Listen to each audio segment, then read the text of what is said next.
पहले खांसी का इलाज बॉटल में नहीं मिलता था। थोड़ी सी तुलसी, थोड़ा सा अदरक और शुद्ध शहद।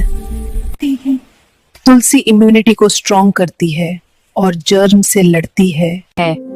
अदरक गले की जलन और सूजन को शांत करता है। दादी माँ कहते थे शहद गले पर एक प्रोटेक्टिव लेयर बना देता है। जब तीनों मिलते हैं तो खांसी धीरे धीरे कम होती है। इसलिए दादी माँ के नुस्खे सदियों से काम कर रहे हैं।